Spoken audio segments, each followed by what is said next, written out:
Replacing the brake pads on your car can be a difficult job for even the most experienced mechanic, but we've put together this guide using a 2010 Ford Mondeo to guide you through it. On this car we first need to remove the wheel trim and loosen the wheel nuts, for which we're using a strong arm. This process would be different with alloy wheels, where a different tool would be required. If you're replacing both front and back brake pads, you'll need to repeat this process 3 times.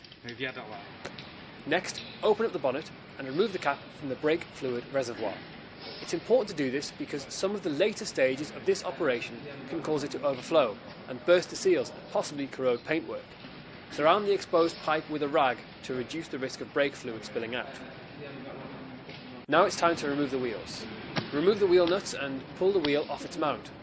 This can take quite a lot of force, so be careful when doing so. To avoid difficulty in removing the wheel in future, try using copper grease and putting it back on in the middle section.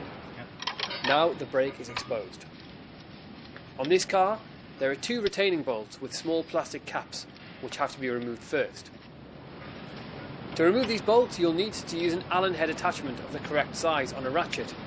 The bolt will need a quick start snap to loosen it, and then should unscrew quite easily, but don't take them out fully yet. On this car there's a large retaining spring that we have to remove. Use a screwdriver to remove this, but watch your fingers while you're levering it out. Put that in a safe place for later.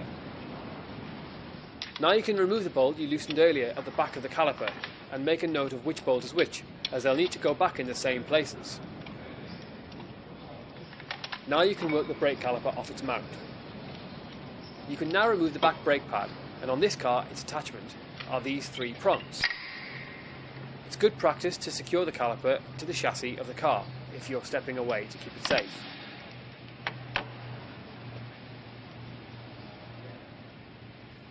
You can now remove the outer pad, which on this Mondeo just slides out of place. On other cars it may have to move out sideways or forwards. This is a good chance to give the area a clean, so using a flathead screwdriver you can remove some of the compacted dust from it. It's also a good chance to use some brake parts cleaner to really clean up the mechanism as a whole. All you need to do is spray it on, but stand clear. You need to move the piston inside the caliper now, for which you'll need a special tool, which will push the piston in, mimicking the actual braking process in the car. It needs to be quite a slow process though. Once fully pushed in, the piston will stay in place. Be careful when you put the caliper back down, not to twist the cable that attaches it to the car. Now it's time to get the new brake pads and some copper grease.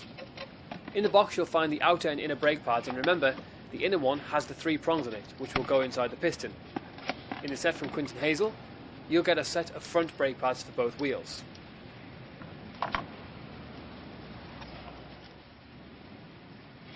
It's good practice to apply copper grease where the brake pads slide along the caliper. Use the tip of your finger, but be careful not to get it on the friction material of the pad. You can add some to the back of the pad as well.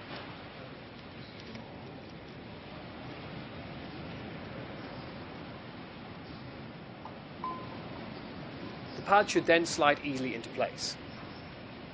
You can add some copper grease to the inner pad where it'll rub inside the mechanism. It's a similar process to the outer one, and you can add some to the prongs on this one too. Position the prongs on the piston hole, and pushing one side in at a time, it should clip into place. The curves of the pad should match the curves of the caliper if it's fitted correctly. The caliper will slide back into place now on the hub as you start to rebuild the wheel. The retaining pins you removed earlier now need to go back into place. Again, you can add some copper grease to them to stop them rubbing. If you apply some pressure to the whole pad, then once the pins are in place, you should be able to start tightening them again. Ensure you don't over tighten them though, as there may be other pad changes in the future.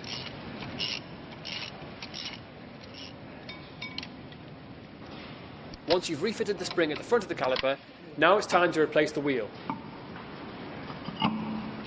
Carefully hang it and replace the nuts you removed earlier.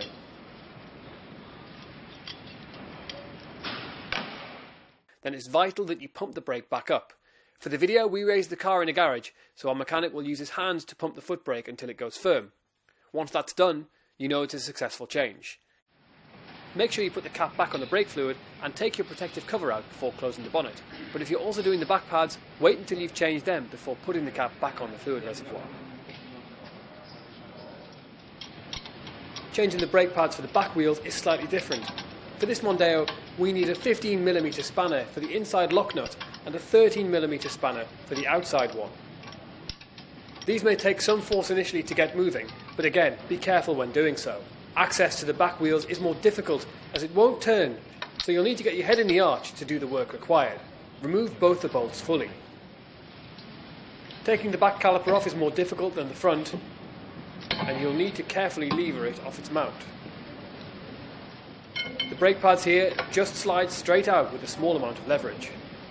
The back calipers have the handbrake cable attached to them as well, which will reduce how much you can move them during this job. The pistons here are slightly different, as rather than pushing, they notch out during the braking process. Some pistons vary in how they look and may have grooves that match up to the pad. Again, there's a tool designed for this, which will have notches that will fit into holes on the piston, and once it's in place, all you need to do is expand it until the piston is pushed all the way back in. The process can be made more awkward through a lack of space in the arch at the rear of the car. When the piston is back, check the matching brake pad for where its notches are and ensure that the holes on the piston will match to where the notches will sit on the pad once it's fitted. It's easily adjusted with the same tool. On this Mondeo, there's actually no need to do this, but on many other cars, it's a requirement. On the back wheels, there are two rear sliders which can be removed, and it's good practice to use some copper grease on these, as they push the caliper in and out during the braking process. Once they're greased, they'll slide back into place. This is now another good chance to use some brake cleaner, but be careful with it, as it can mark clothes and other equipment and will have to be cleaned off. There's no need to clean it off the mechanism though, as it'll evaporate itself. Now take your new brake pads out of the box. Check them against the old ones to ensure they're the right ones for shape and size.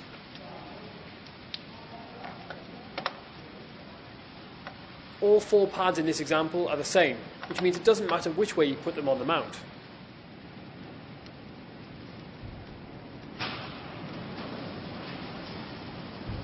It's worth putting some copper grease on the parts of the pad that will make contact on the mount to keep them lubricated, but avoid the inner surface again. On this car, there are two spring pins on the front and back that will click into place and hold the pad. The rear caliper is already prepared to slot back on, and then you need to replace the bolts you loosened earlier and tighten them back up. Now it's time to replace the wheel.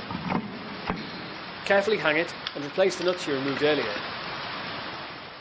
As with the front pads, it's vital to pump the brakes back up, which will bring the piston up to the new pad.